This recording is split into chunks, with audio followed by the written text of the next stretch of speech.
हटाकर ballot paper से चुनाव कराने की याचिका को सुप्रीम कोर्ट ने खारिज कर दिया है। सुप्रीम कोर्ट ने शुक्रवार को चुनावों में बैलेट पेपर की जगह ईवीएम के इस्तेमाल को चुनौती देने वाली याचिका खारिज कर दी है। आपको बता दें, ये याचिका वकील एमएल शर्मा की ओर से दायर की गई थी। सुप्रीम कोर्ट ने शुक्रवार को चुनावों में बैलेट पेपर के इस्तेमाल की जगह ईवीएम के इस्तेमाल को चुनौती देने वाली इस याचिका को सिरे से खारिज किया है। ये याचिका एमएल शर्मा की ओर से दायर की गई थी। शर्मा ने अपनी याचिका में कहा था कि जन प्रतिनिधित्व कानून की धारा 61A जो ईवीएम के इस्तेमाल की अनुमति देती है, संसद द्वारा पास नहीं किया गया है। वकील मनोहर लाल शर्मा की सुप्रीम कोर्ट में दायर इस याचिका के अनुसार इस प्रावधान को अब तक संसद से मंजूरी भी नहीं मिली है। लिहाजा उनके मुताबिक ईवीएम के जरिए कराए गए चुनाव अब तक के सारे चुनाव अवैध हैं। उन्होंने कहा था कि सब जगह बैलेट पेपर के जरिए फिर से मतदान कराया जाना चाहिए। मनोहर लाल शर्मा की यह याचिका इस साल जनवरी में दायर की गई थी, जिसमें उन्होंने 5 राज्यों के चुनाव उत्तर प्रदेश, गोवा, पंजाब, मणिपुर और उत्तराखंड में होने वाले विधानसभा चुनावों में ईवीएम की जगह बैलेट पेपर के इस्तेमाल की मांग कही थी। आपको बता दें कि इन 5 राज्यों में 10 फरवरी से 7 मार्च के बीच चुनाव संपन्न हुए थे और 10 मार्च को इन सभी चुनावों के नतीजे घोषित किए गए थे। सुप्रीम कोर्ट ने शुक्रवार को जन प्रतिनिधित्व अधिनियम की धारा 61A की संवैधानिक वैधता चुनौती देने वाली इस याचिका पर विचार करने से भी इनकार कर दिया। ये याचिका चुनावों में ईवीएम के इस्तेमाल को अवैधता से संबंधित करती है। ये देखते हुए कि वर्तमान जनहित याचिका में कोई योग्यता नहीं है, जस्टिस संजय किशन कौल और जस्टिस एम सुंदरेश ने इसे खारिज कर दिया है। हमें याचिका में कोई योग्यता नहीं मिली, ऐसा कहना है जजों का, इसलिए हमने इसे खारिज कर दिया। याचिकाकर्ता एडवोकेट एमएल शर्मा ने भारत के संविधान के अनुच्छेद 100 का भी उल्लेख किया था और कहा था कि अधिनियम की धारा 61A संवैधानिक जनादेश के विपरीत है। अनुच्छेद 100 में कहा गया है कि किसी भी सदन या सदनों की संयुक्त बैठकों की समक्ष सभी प्रश्नों का निर्धारण मतदान के द्वारा होगा। प्रासंगिक भाग नियमानुसार 100 सदनों में मतदान रिक्तियों और कोरम के बावजूद कार्य करने की सदनों को शक्ति है। इस संविधान में अन्यथा प्रदान किए गए को छोड़कर किसी भी सदन की किसी भी बैठक या सदनों की संयुक्त बैठकों में प्रश्नों का निर्धारण चेयरमैन या स्पीकर के रूप में कार्य करने वाले व्यक्ति के अलावा उपस्थित और मतदान करने वाले सदस्यों के बहुमत से किया जाएगा। चेयरमैन या स्पीकर या उस रूप में कार्य करने वाला कोई भी व्यक्ति पहली बार में मतदान नहीं करेगा, लेकिन वोटों की समानता के मामले में एक और निर्णायक वोट होगा और उसका प्रयोग भी किया जा सकता है। इस याचिका में स्पष्टीकरण मांगते हुए जस्टिस कौल ने पूछा था कि आप सदन में मतदान को चुनौती दे रहे हैं या आप सामान्य मतदान को चुनौती दे रहे हैं, आपकी याचिका किस पर है?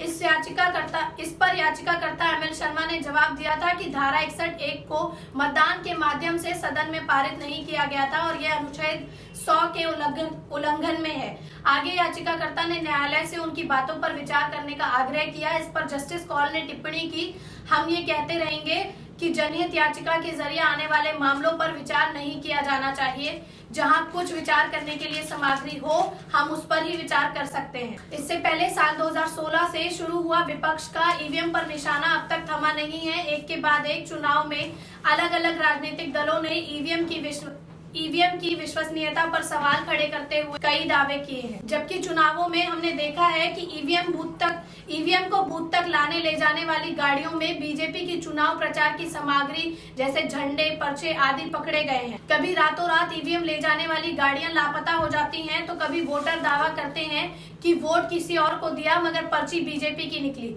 ऐसे में कई मामले सामने आए हैं जिसमें लोगों ने ईवीएम के खिलाफ मोर्चा खोला और ईवीएम की सुरक्षा पर भी सवाल खड़े किए। इलेक्ट्रॉनिक वोटिंग मशीन यानी ईवीएम पर नेताओं की बयानबाजी भी होती रही है और चुनाव के दौरान विपक्षी दलों के कई नेताओं ने ईवीएम पर सवाल बार बार खड़े किए हैं। राष्ट्रवादी कांग्रेस पार्टी के प्रमुख शरद पवार से लेकर दिल्ली के मुख्यमंत्री अरविंद केजरीवाल ने हर किसी ने ईवीएम से छेड़छाड़ पर सवाल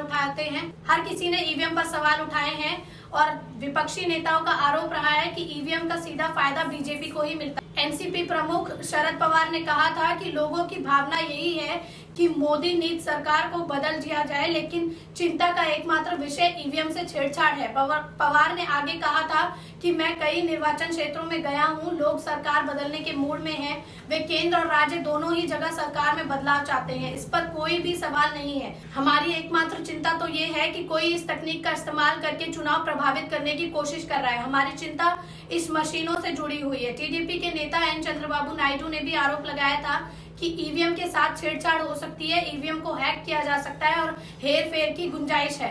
उन्होंने कहा कि विश्व के केवल 18 देशों ने ईवीएम को अपनाया है। बीजेपी सिर्फ ईवीएम से छेड़छाड़ कर वोट इकट्ठा करती आ रही है। ईवीएम की प्रोग्रामिंग में गड़बड़ियां आसानी से की जा सकती हैं। टीडीपी प्रमुख ने यह भी कहा था कि केरल, गोवा और उत्तर प्रदेश में पहले 3 चरणों में संपन्न चुनावों में ईवीएम का गलत तरीके से इस्तेमाल हुआ था और चुनिंदा छेड़छाड़ की गई थी। नायडू ने आगे कहा था कि विपक्ष इस मुद्दे पर उच्चतम न्यायालय का फिर से रुख करेगा और उससे कम 50% वीवीपैट पर्चियों की गणना कराने का आग्रह करेगा ताकि वोटों की गिनती में पारदर्शिता सुनिश्चित हो सके।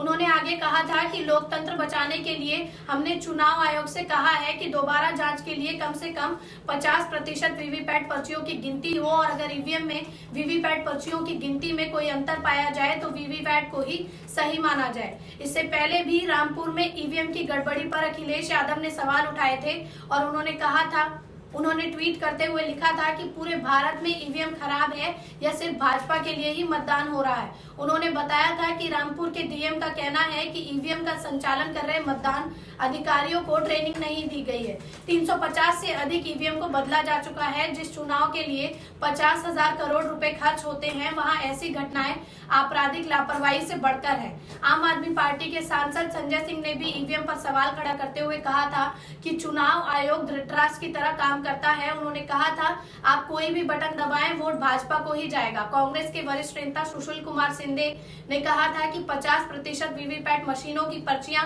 की गणना की मांग तर्कहीन नहीं है। ऐसे में अब ईवीएम के बदले बैलेट पेपर से चुनाव कराए जाने की याचिका खारिज हो जाने के बाद सवाल ये भी है कि क्या आम जनता और विपक्षी दलों का विश्वास ईवीएम पर कभी लौट पाएगा या नहीं।